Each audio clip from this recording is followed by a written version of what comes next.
Estamos viviendo en el tiempo del fin, predicho por el profeta Daniel. Estamos por enfrentar eventos que sucederían antes del regreso de Cristo. Es como un aviso del futuro y no es atractivo. Es el drama de nuestro mundo. El pecado, el sufrimiento, la muerte, la caída de las naciones, guerras, hambrunas, la difusión del evangelio, engaños, terremotos y otros. Estamos viviendo los peligros del tiempo del fin. Todo esto es según Cristo, principio de dolores. Pero tenemos la palabra profética más segura. Cristo dijo a su pueblo: yo estoy con vosotros todos los días hasta el fin del mundo. La iglesia es la familia de Dios en la tierra y debemos entender los tiempos en que vivimos. Como continuadores del pueblo de Dios, se nos invita a salir del mundo y a prepararnos para reunirnos para la verdadera adoración, para estar en comunión unos con otros, para recibir instrucciones de las profecías que hiciera que el lucero de la mañana, Cristo Jesús, resplandezca en nuestros corazones. Asimismo, servir a toda la humanidad y cumplir con la sagrada comisión de ir y hacer discípulos. Oro para que el Señor Jesús use estos medios como instrumentos en sus manos para que usted pueda sentir el hambre y sed por más de la verdad absoluta. Que el Señor les guarde.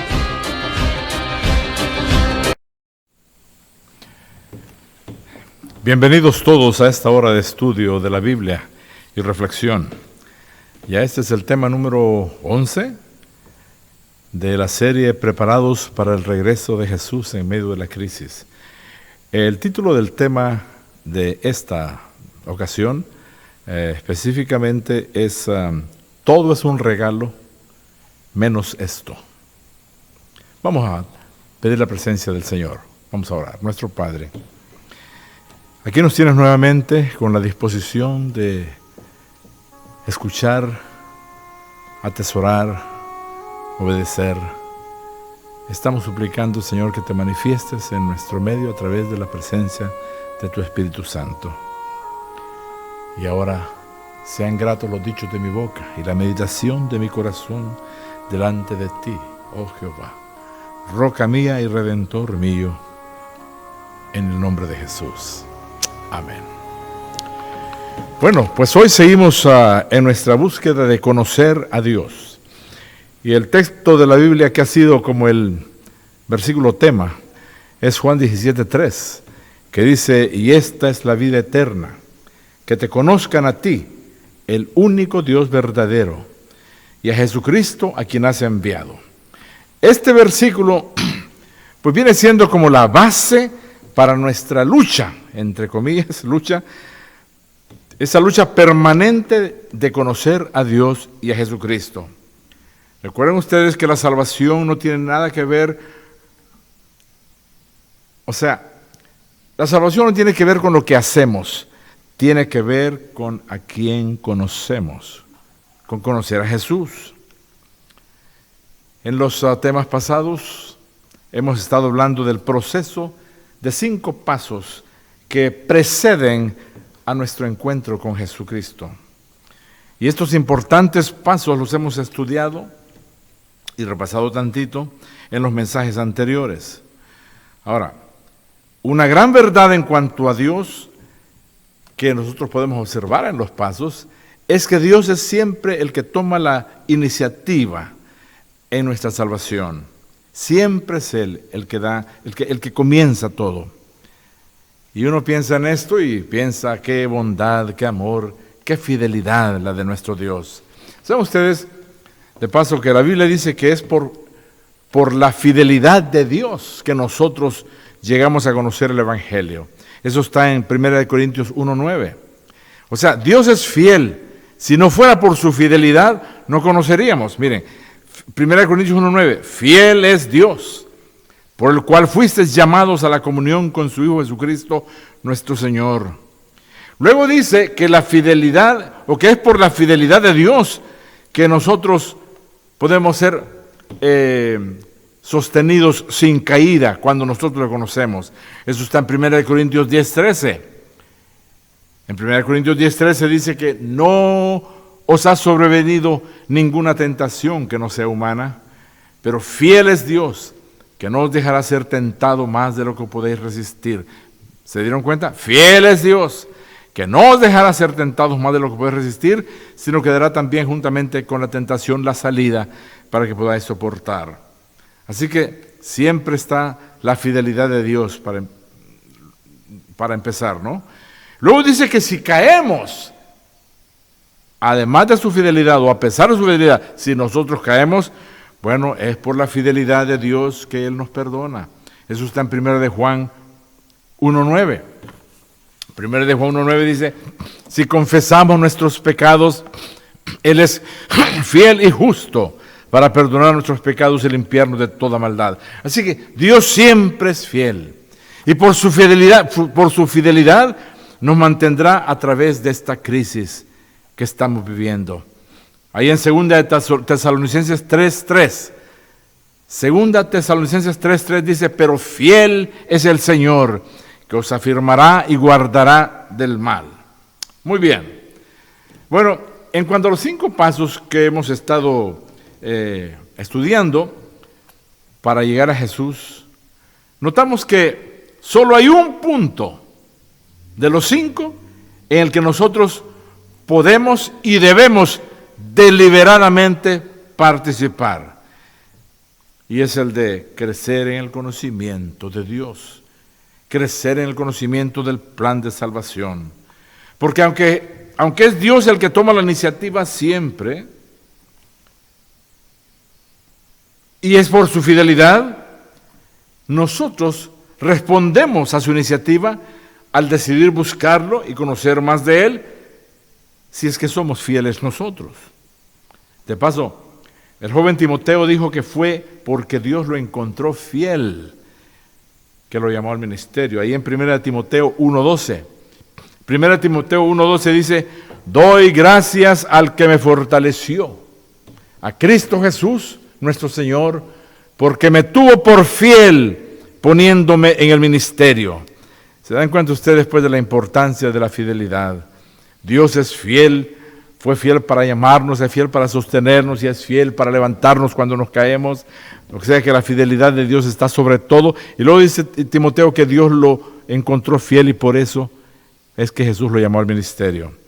Así que, ya sea que cuando vayamos a la iglesia y nos concentramos en la predicación, o cada vez que abrimos la Biblia para estudiarla y para conocer a Dios, así es como abrimos la puerta a Dios y le permitimos obrar en nuestra vida.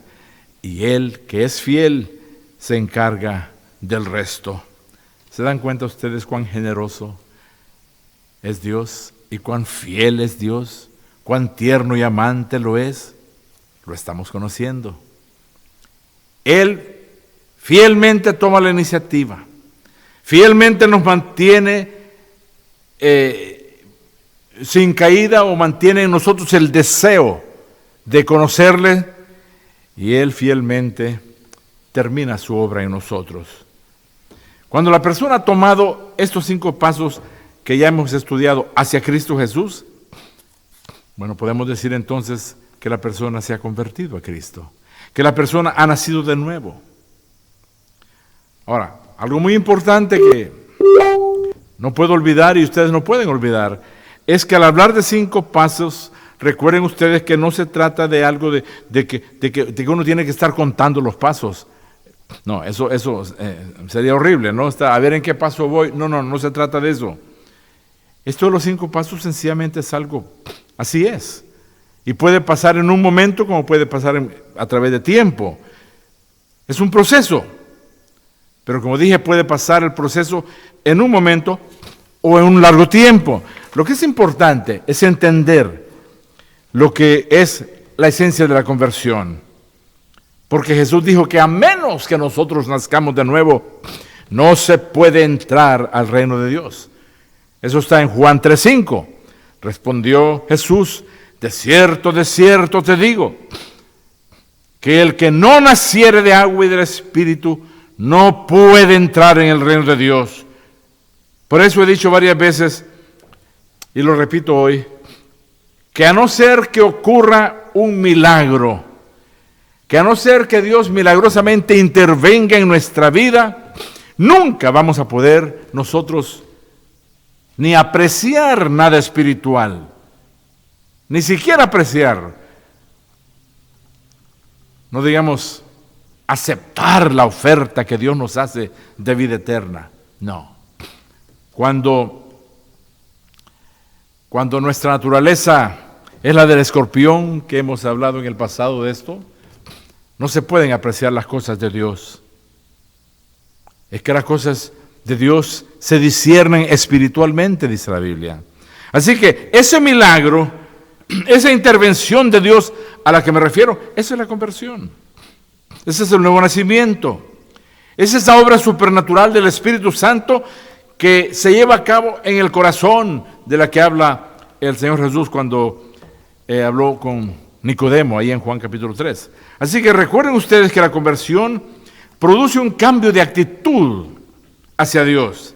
O sea que en vez de huir uno de Dios, como normalmente lo hace la persona que no conoce a Dios, la persona con naturaleza de escorpión, naturalmente se aleja de Dios, no quiere saber de Dios. Así que huye de Él en vez de acercarse a Él. Pero cuando Dios interviene, se desarrolla un deseo de conocer a Dios que la persona no tenía antes. Y la conversión es el comienzo de una nueva vida. Es un cambio de dirección. Es un cambio de sentido. Uno, como dicen en inglés, un U-turn. Uno iba para allá y de repente se va hacia el otro lado. Es un cambio de dirección. Ahora, no es un cambio de conducta inmediato, que quede claro eso. El nuevo nacimiento lo lleva uno hacia el cambio, hacia un cambio de estilo de vida, pero que también es un proceso, toma su tiempo.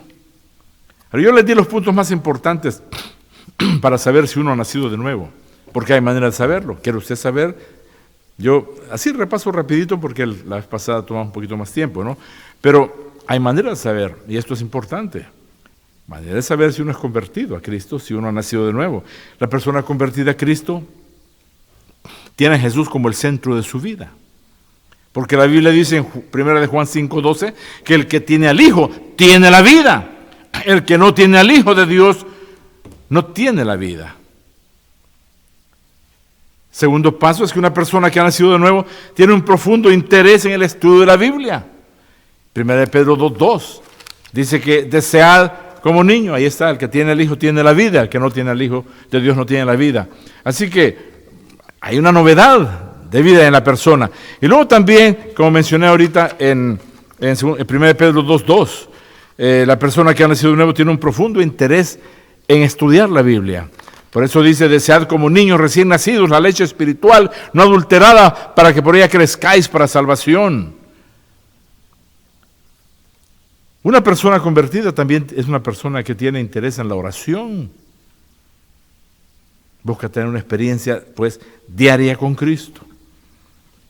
En Lucas 9:23, y decía a todos, si alguno quiere venir en pos de mí, niéguese a sí mismo, tome su cruz cada día y sígame. Una persona nacida de nuevo va a reconocer que es pecadora. No anda diciendo ni creyendo que es una persona sin pecado. El apóstol Pablo, que era un extraordinario líder cristiano, dijo en 1 Timoteo 1:15, palabra fiel y digna de ser recibida por todos, que Cristo Jesús vino al mundo para salvar a los pecadores, de los cuales yo soy el primero, dijo él. Y esto no quiere decir que el apóstol Pablo vivía en pecado. Él habló tantas veces de que él era más que victorioso a través de Cristo Jesús. Allá en Romanos 8:37, él dijo, antes en todas estas cosas somos más que vencedores por medio de aquel que nos amó.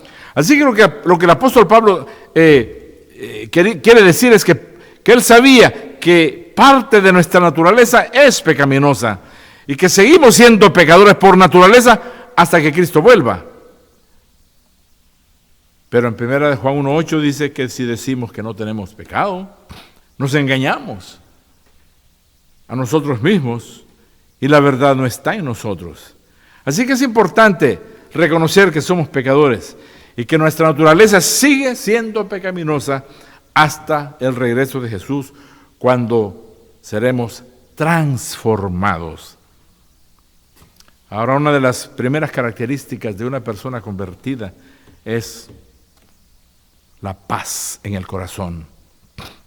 Romanos 5:1, justificados pues por la fe, dice la palabra de Dios, tenemos paz para con Dios por medio de nuestro Señor Jesucristo. ¿Y saben qué? Nosotros estamos hablando de una tremenda crisis que estamos atravesando. Y hemos mencionado cómo nosotros como personas estamos todo el tiempo saliendo de una crisis o entrando a una crisis. Porque esa es la vida, es la naturaleza de las cosas. Pero ¿saben qué? Es posible estar viviendo todo tipo de luchas y problemas y tener paz. ¿Ya descubrieron eso? La paz es uno de los primeros frutos del Espíritu Santo en la vida de la persona. Amor, gozo y paz. ¿Y cómo se necesita paz en este tiempo de pandemia?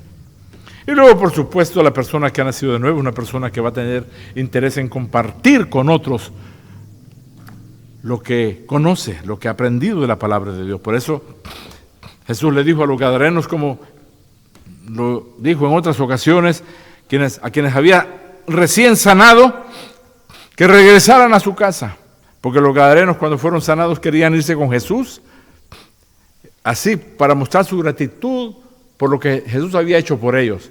Pero Jesús les dijo, no, regrésense a su casa y cuenten cuántas cosas Dios ha hecho por ustedes. Así que un cristiano debe compartir lo que ha aprendido.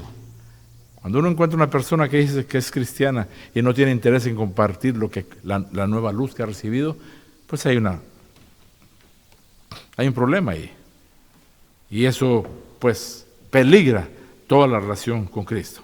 Ahora bien, lo importante entre todo esto es nunca perder lo que es la base de la salvación, tal como se encuentra en Efesios 2, 8 y 9. Efesios 2, 8 y 9 dice, porque por gracia sois salvos, por medio de la fe, y esto no de vosotros, pues es don de Dios, no por obras para que nadie se gloríe, salvos por gracia. ¿Lo ven? Gracia y fe. Salvos por gracia y fe en esa gracia. La salvación solo por gracia no existe, ¿eh? La salvación solo por gracia no existe. Somos salvos por gracia, por fe. Porque como he dicho, si fuera solamente por gracia, todo el mundo sería salvo. Hasta el mismo diablo. Todos serían salvos. Eso no puede ser. Porque para la salvación, o en la salvación se opera un cambio en la vida de la persona. Para poder vivir en la presencia de Dios. Para poder vivir en el cielo. Y luego en la tierra nueva. Para todo esto se tiene entonces que tomar tiempo, cada día solos para estudiar y orar. Y esa es la receta que Dios nos dejó. Es que conocemos a Dios como conocemos a una persona. Tenemos que tomar tiempo con la persona para comunicarnos con ella. Y la comunicación toma tiempo. Es el tomar tiempo para comunicarnos con Dios lo que nos da la confianza en Él, porque lo conocemos. Por eso dice el Espíritu de Profecía, que es el conflicto de los siglos, página 651, que solo los que hayan fortalecido su espíritu con la verdad de la Biblia podrán resistir en el último gran conflicto. Solamente, únicamente los que hayan fortalecido su espíritu con la verdad de la Biblia podrán resistir en el tiempo. O sea, ¿se dan cuenta? Hay que tomar tiempo para estudiar la Biblia. Y luego agrega, para poder soportar las pruebas que les espera, deben comprender la voluntad de Dios tal cual está revelada en su palabra. Pues no pueden honrarle sino en la medida del conocimiento que tengan de su carácter. ¿Se dan cuenta? Ahí está, lo están viendo en la pantalla.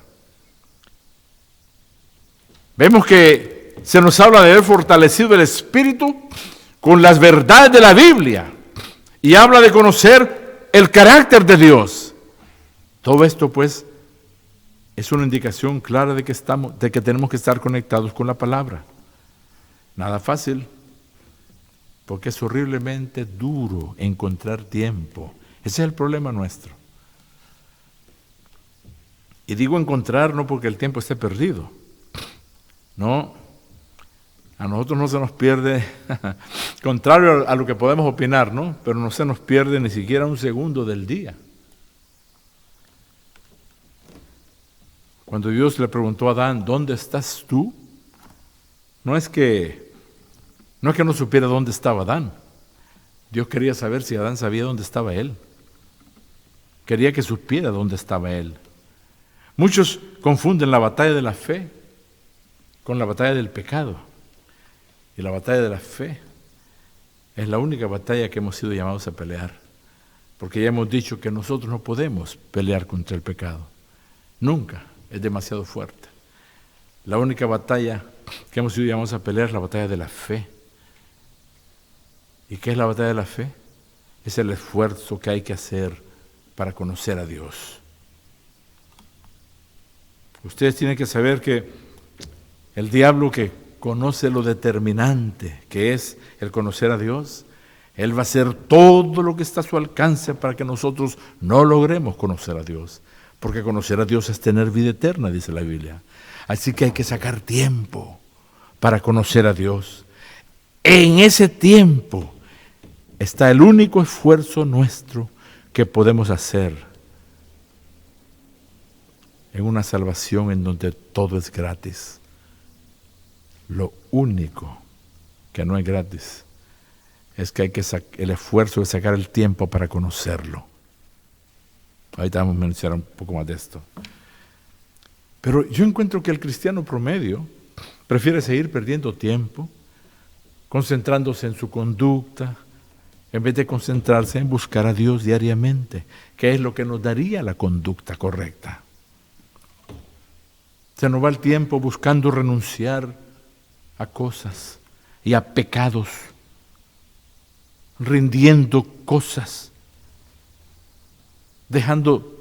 tratando de dejar malas costumbres y malos hábitos, etc. Algo con lo que realmente no podemos. Porque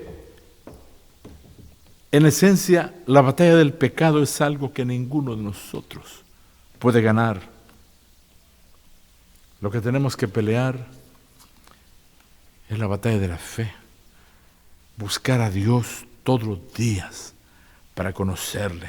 Y cuando le conozcamos, como es nuestro privilegio conocerle, dice el Espíritu de Profecía que nuestra vida será una vida de continua obediencia.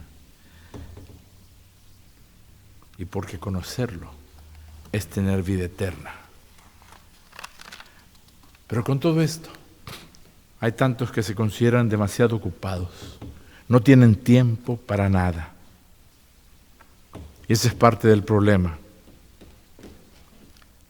Y yo cada vez me convenzo más que es difícil tener tiempo cuando uno no conoce a Dios. El tiempo es como las maletas. Ustedes se han notado que hay gente que sabe meterle más, cuando van de viaje, por ejemplo. Hay gente que sabe meterle más a las maletas que otros.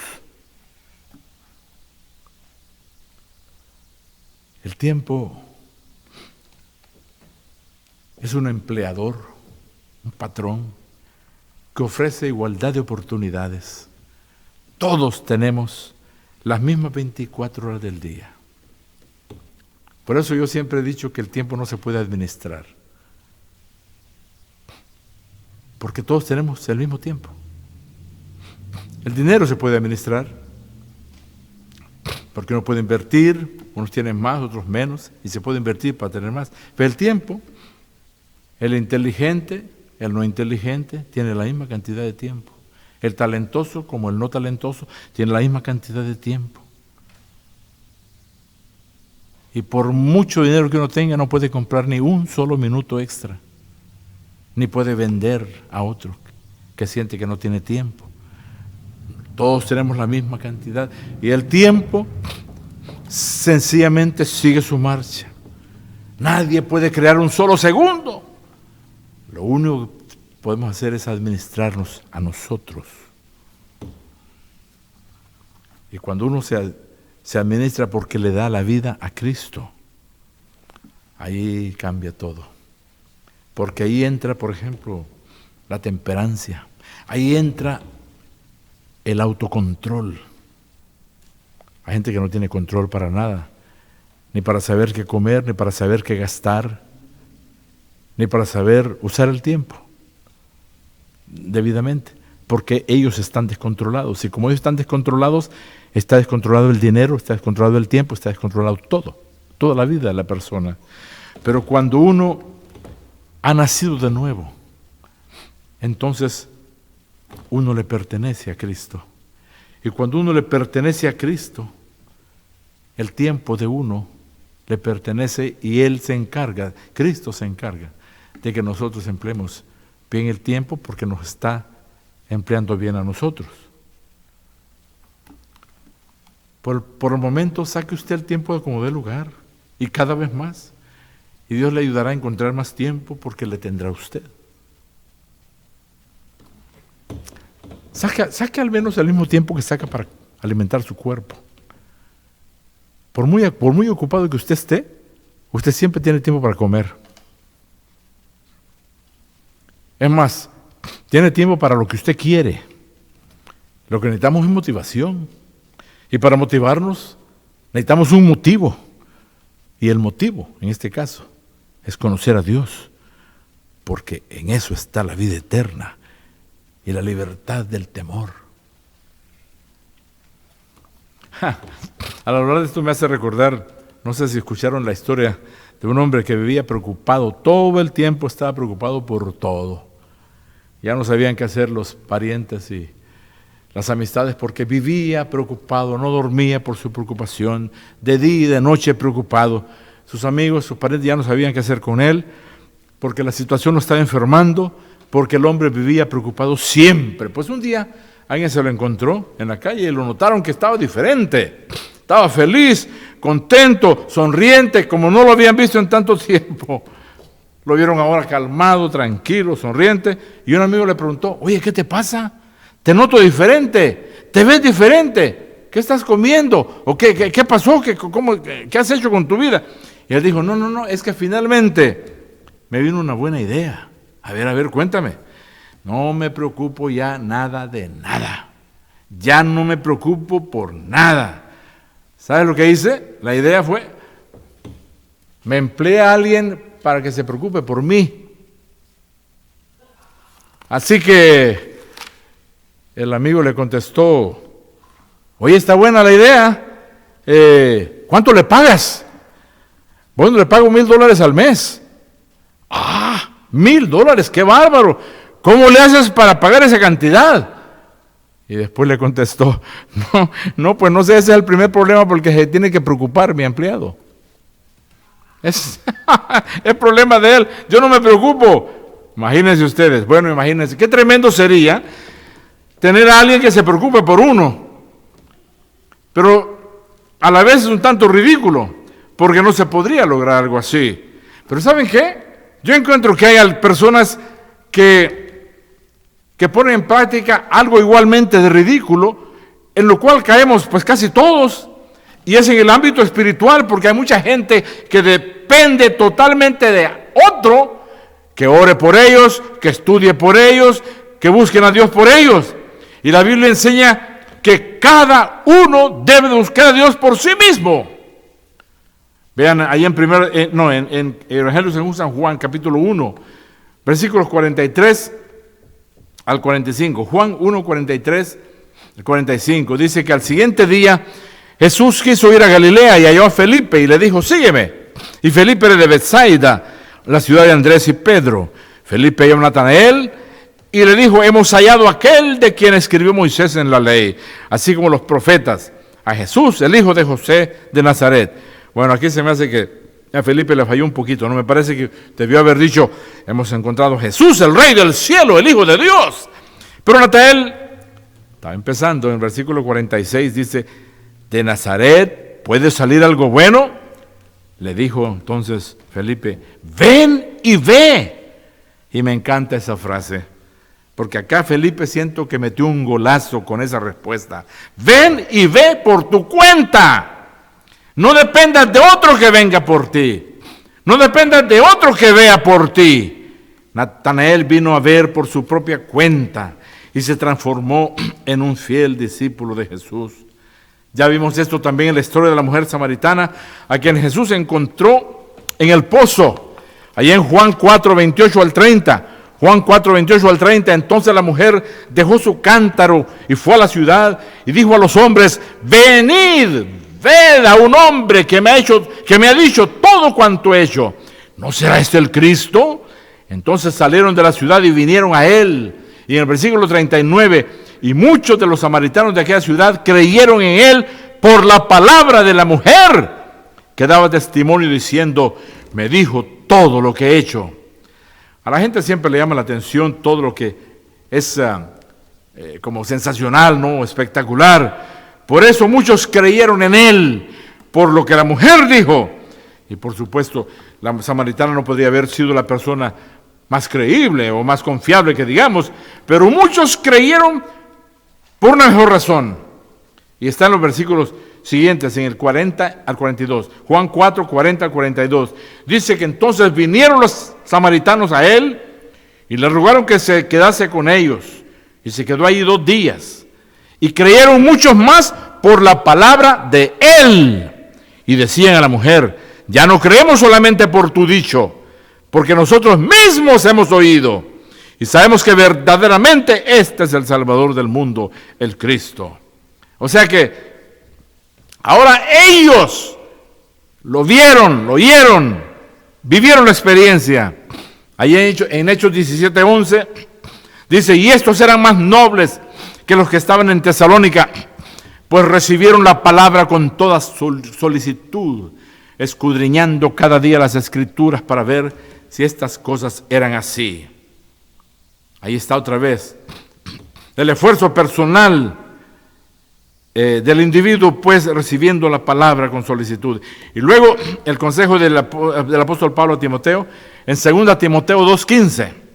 2 Timoteo 2:15, procura con diligencia presentarte a Dios aprobado como obrero que no tiene de qué avergonzarse, que usa bien la palabra de verdad. Así que se dan cuenta, procura con diligencia presentarte tú a Dios aprobado, tú como persona que no tiene de qué avergonzarse, que usa bien la palabra de verdad. Mis amados, nuestra relación con Dios debe ser tomada en serio. Hemos de estudiar la palabra de Dios de manera personal y hemos de orar de manera personal. Nadie lo puede hacer por nosotros. Nadie puede orar por nosotros, estudiar por nosotros. En los últimos 2 años, por razón de la pandemia, yo he observado que unas personas de los que asisten a la iglesia se han fortalecido y otros se han debilitado espiritualmente. Alguien de mi iglesia ahí en Downey me dijo, después del primer año de pandemia, me dijo, esta pandemia, pastor, nos ha resultado una bendición. Estamos estudiando más la Biblia como personas y como familia. Tenemos nuestros cultos diarios, unos 10-15 minutos para estudiar la Biblia como familia y para orar. Qué hermoso testimonio. Yo alabé a Dios por esto, pero a la vez me da tristeza reconocer que hay otros que se han debilitado, que ya no oran, ya no van a la iglesia, que están más lejos de Dios ahora que lo que estaban al inicio de la pandemia. Pero les diré algo que he observado también, y es que la gente que está peor ahora, realmente ya estaba mal desde antes que empezara la pandemia. O sea que esto viene siendo igual que el coronavirus. La gente que se murió por el COVID-19, en su mayoría, no todos, que quede claro, no todos, pero en su mayoría han sido personas que ya estaban sufriendo de alguna condición mala de salud. Los cristianos adventistas que no tienen una comunión con Cristo diariamente, estos son los que tienen problemas con todo. Con la escuela sabática, con el estudio pues, de la escuela sabática, con ir a la iglesia, con tener cultos en la familia. Llegan a la iglesia muy de vez en cuando, llegan tarde, quieren salir temprano, en fin. Los que no tienen comunión, un devocional personal, son este tipo de personas. Si nosotros sacamos el culto personal, la devoción personal de nuestra vida, entonces el ir a la iglesia se nos va a hacer aburrido. Cualquier cosa nos va a desanimar. Nos vamos a andar quejando de todos, con todos, todo el tiempo. Por cualquier razón vamos a faltar a la iglesia. Y todo se va a volver como un formalismo. Es cuando nosotros tenemos un devocional personal, diariamente buscando a Cristo personalmente para conocer a Dios, es entonces que todo cambia. Por eso en Salmos capítulo 5, del 1 al 3, dice la palabra de Dios: escucha, oh Jehová, mis palabras, considera mi gemir, está atento a la voz de mi clamor, Rey mío y Dios mío, porque a ti oraré. Oh Jehová, de mañana oirás mi voz, de mañana me presentaré delante de ti, esperaré. Qué hermoso. Aquí está el salmista diciendo: yo sí todos los días tengo comunión con mi Padre. En Isaías 50, versículos 4. Jehová el Señor me dio lengua de sabios para saber hablar palabras al cansado. Dice: despertará, mañana tras mañana despertará mi oído para que oiga como los sabios. Esto tiene que ver con Jesús y lo que Él hace con nosotros a diario. En Marcos 1:35, a la mañana siguiente, antes del amanecer, Jesús se levantó y fue a un lugar aislado para orar. Ese es nuestro Salvador. ¿Qué ejemplo nos dejó? Madrugando Jesús, levantándose muy temprano para irse a apartarse para orar. En Daniel capítulo 6, versículo 10, sin embargo, cuando Daniel oyó que se había firmado la ley, fue a su casa y se arrodilló como de costumbre en la habitación de la planta alta, con las ventanas abiertas que se orientaban hacia Jerusalén. Oraba 3 veces al día, tal como siempre lo había hecho, dando gracias a su Dios. Estos son ejemplos que Dios ha permitido que estén en su palabra para nuestro beneficio. Recuerden ustedes que en 2 Timoteo 3:16 dice que toda escritura, 2 Timoteo 3:16, toda escritura es inspirada por Dios y es útil para enseñarnos lo que es verdad y para hacernos ver lo que está mal en nuestra vida. Por eso dice: es inspirada por Dios y útil para enseñar, para redarguir, para corregir, para instruir en justicia. Yo estoy parafraseando al decir que es inspirada por Dios y es útil para enseñar lo que es verdad y hacernos ver lo que está mal en nuestra vida, porque nos corrige cuando estamos equivocados y nos enseña a hacer lo correcto. La Escritura es inspirada, o sea que Dios, como quien dice, sopló su soplo de vida, lo dio a los que escogió para que escribieran su palabra. Y ese soplo de vida, cuando uno estudia la Biblia, viene también a uno. Y uno es como llenado de oxígeno de Dios, de vida de Dios. Y por eso puede vivir todos los días sin quejarse. Y puede vivir con paz. Y puede vivir tranquilo en un tiempo de crisis. Porque vive inflado por el Espíritu Santo que inspiró a los que escribieron la palabra, porque es inspirada por Dios. Y nosotros vivimos inspirados cuando nos alimentamos de esa palabra. De vez en cuando nos encontramos con alguien que todo el tiempo anda arrastrando las cobijas porque está desinflado, porque no tiene el Espíritu en él, porque no buscan a Dios. Y que quede claro, da la sensación que la mejor hora para buscar es por la mañana, para que nos pueda guiar durante el día. Como cuando uno llena su auto de gasolina, pues, ¿no? Es antes de emprender el viaje.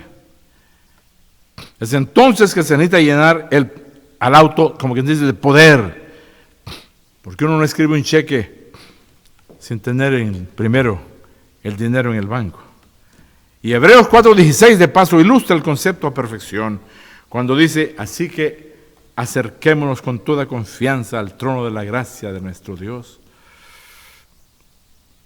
Allí recibiremos su misericordia y encontraremos la gracia que nos ayudará cuando más la necesitamos.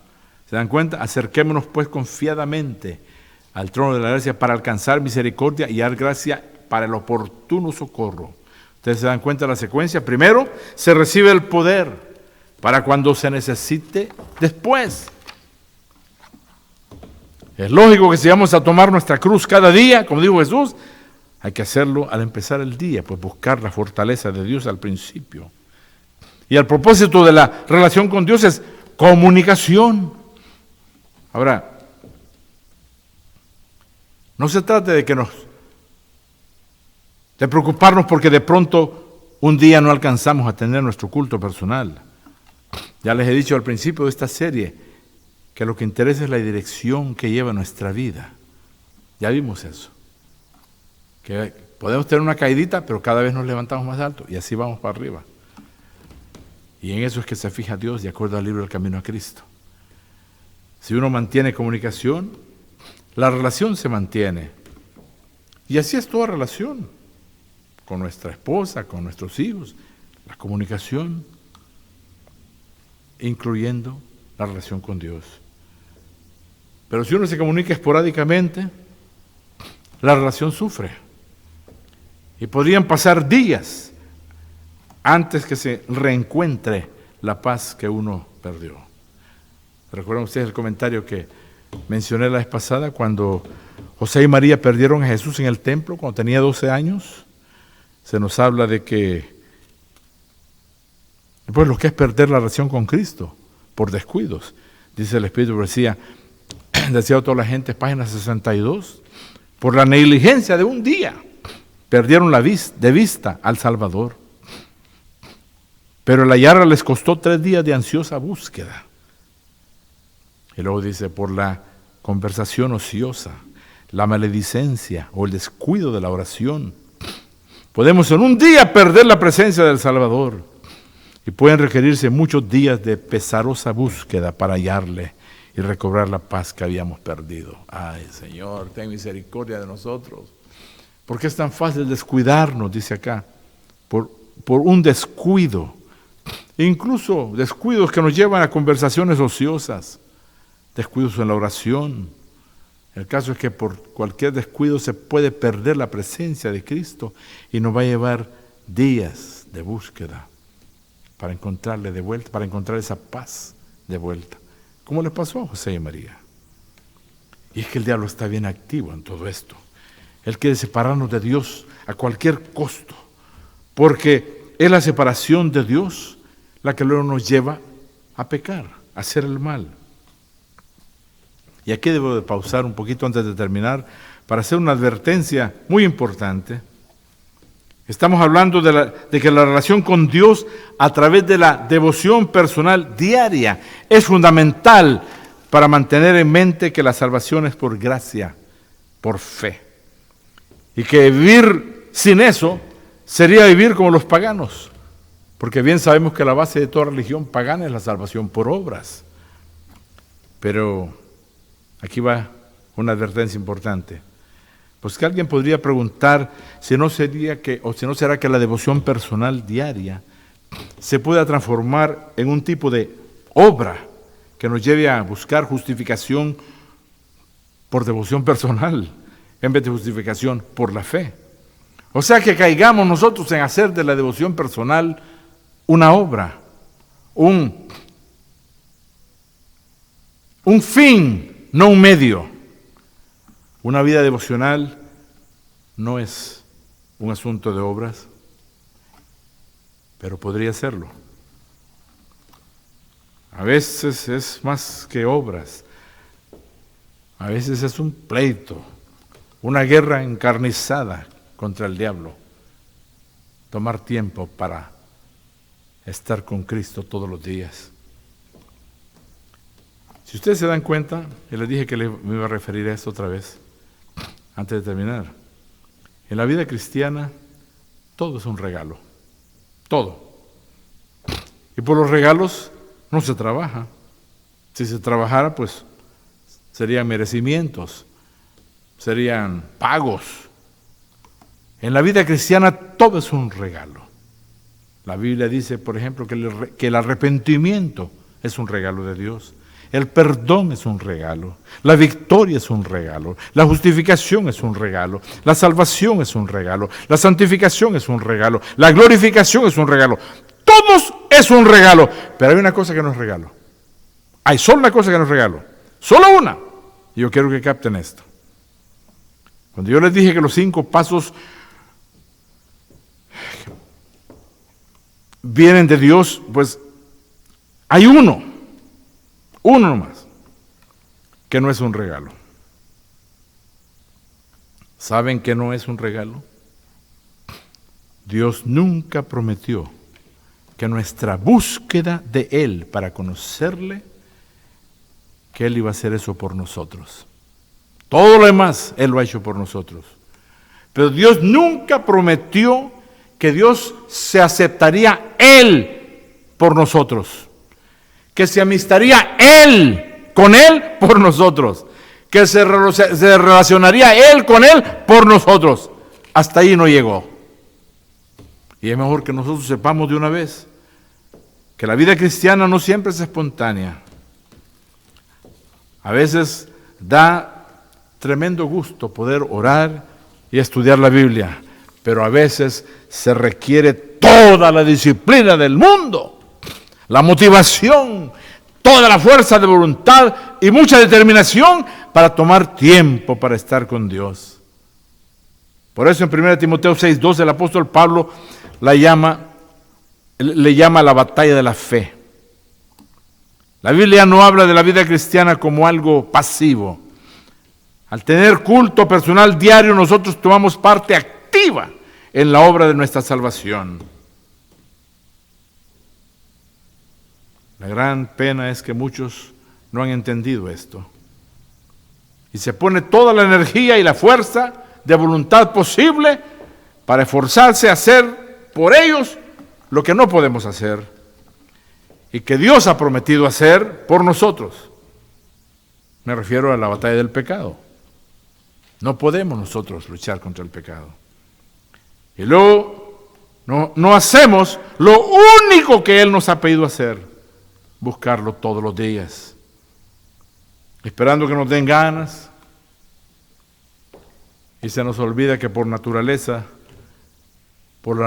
de escorpión que tenemos, y que no ha sido desarraigada por completo todavía, pues muy pocas cosas buenas nos nacen. Si usted se ha comprometido un 1 de enero en hacer la única resolución que vale la pena hacer, la de buscar a Cristo cada día, pues ya aprendió algo importante.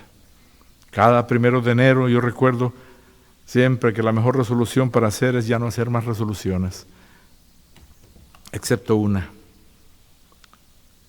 Porque dice el Espíritu decía que todas las resoluciones son como telarañas. No hay fuerza en ninguna de ellas. Que todas las promesas del mundo no son, ya leímos la cita la vez pasada, que todas las promesas del mundo no tienen el poder para hacernos no quebrantar un solo mal hábito. O sea, no podemos ni siquiera tener victoria sobre un solo mal hábito. Todas las promesas del mundo. Entonces, ¿qué pasa? Cuando uno hace una resolución el 1 de enero, ya para el 2, 3 de enero ya la quebrantamos. La gente se desanima. Y yo digo, hay que hacer cualquier cosa menos quitear. Esa palabrita me la inventé, que viene del inglés, quit. No podemos quitear. Aunque no tengamos ganas. Es más, alguien dijo, cuando es duro orar, hay que orar más duro. Cuando uno no tiene ganas de orar es cuando hay que echarle más ganas y orar. Cuando hemos pecado y se nos van las ganas de orar, ahí es cuando hay que orar como nunca. Y a veces pasa en la vida devocional que pareciera que todo va cuesta arriba, ahí hay que echarle más ganas. Es como el matrimonio. Hay algunos que creen que el matrimonio es Disneylandia. Claro que no es así. El apóstol Pablo dijo que el que se casa va a tener problemas. ¿Lo han leído? Ahí está en 1 Corintios 7:28. Los que se casan en este tiempo tendrán problemas y estoy tratando de evitárselos, dijo el apóstol Pablo. Por eso él mismo, inspirado por Dios, dio las reglas del matrimonio ahí en Efesios 5. Porque el matrimonio es para toda la vida, por eso es que hay que saber tolerar, perdonar y seguir adelante. Y en el proceso, nosotros que somos egoístas, aprendemos a hacer el yo a un lado y aprendemos a amar, porque hoy en día la gente ni siquiera sabe lo que es el amor. Y así es la vida cristiana. Uno no deja, uno no para, uno no se detiene, porque en la vida cristiana no hay tal cosa como detenerse, porque detenerse es caerse. Pero usted no se detiene porque alguien lo critica. No, Uno persevera hasta el fin. Uno ama a Cristo, pero tiene que aprender a perseverar en ese amor. Y porque usted tenga una devoción personal todos los días, no quiere decir que va a tener una vida llena de salud, porque es posible orar y estudiar la Biblia todos los días y tener el corazón lejos de Dios. Y eso es importante saber. Y si no creen esto, pregúntenle a los fariseos. Esos vivían orando y vivían ayunando y vivían estudiando la Biblia todos los días y estaban más perdidos que el diablo. Y eso nos puede pasar a nosotros. Depende del propósito que tenemos y la actitud que tenemos hacia nuestra devoción personal. Pero déjenme les digo algo que sea seguro.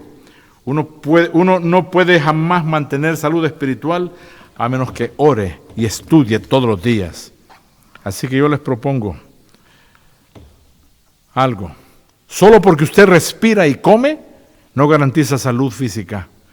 Pero usted jamás va a tener salud física a menos que respire y coma. ¿Habrá problemas con continuar la vida devocional? Por supuesto. También hay problemas para mantener la vida física. El aire está contaminado, la comida tiene microbios, la pandemia nos sigue. ¿Ya vieron? Vino el Omicron, después el ave, ahora la semana pasada que hay XE, otro variante. El coronavirus sigue tocando la puerta. Pero no hay ningún problema que sea tan severo que nos haga sentir que no vale la pena comer y respirar. Y la vida espiritual solo se mantiene mientras nos mantenemos buscando y conociendo a Dios cada día. Así que yo podría pensar en ilustraciones, pero se nos va el tiempo, en donde pues, el apóstol Juan, por ejemplo, cómo se ve que hasta el final tenía amor por la supremacía, pero él siguió y siguió y siguió. Y hay que seguir.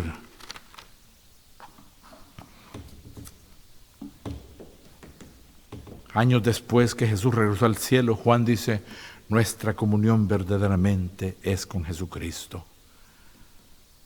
Usted puede tener esa comunión también. El propósito de una vida devocional es tener comunión con Jesús. Ese es el propósito de nuestro culto personal cada día. Conocer a Dios, porque eso es tener vida eterna. Eso es tener el recurso necesario para vivir libres de temor. Oremos. Nuestro Padre, ayúdanos a mantener comunión contigo, cueste lo que cueste, que no haya nada que nos desanime, porque habrá muchas cosas que traen desánimo, pero que no haya nada que nos desanime, que sigamos buscando tu rostro, porque de ahí viene la fortaleza. Porque el que perseverar es el fin, es el que será salvo. Y nosotros queremos ser salvos y conocer a Jesús y verlo cara a cara muy pronto y rendirle culto y adoración cuando lo hagamos personalmente. Señor, prepáranos para ese día glorioso, te lo suplico, en el nombre de Jesús.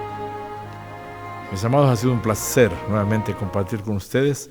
Les mando un abrazo. Hasta la próxima. No olviden, en la Iglesia de Renovación, allá en Downey, les estamos esperando los sábados a las 11 de la mañana, el culto de predicación. Un abrazo. Hasta la próxima. Estamos viviendo los momentos más dramáticos de la historia. El Dios eterno empleará todos los recursos para atraer favorablemente la atención de sus criaturas a su obediencia, para que vivan en armonía con toda la voluntad revelada en las Sagradas Escrituras. Las profecías ilustran la manera en que el Altísimo usa a los hombres hoy para cumplir sus designios y su voluntad en la tierra. La profecía es una visión anticipada de la historia. Son predicciones que permiten al pueblo de Dios ver las cosas transitorias de este mundo a la luz de la eternidad. Son alertas para actuar con eficacia en determinados momentos.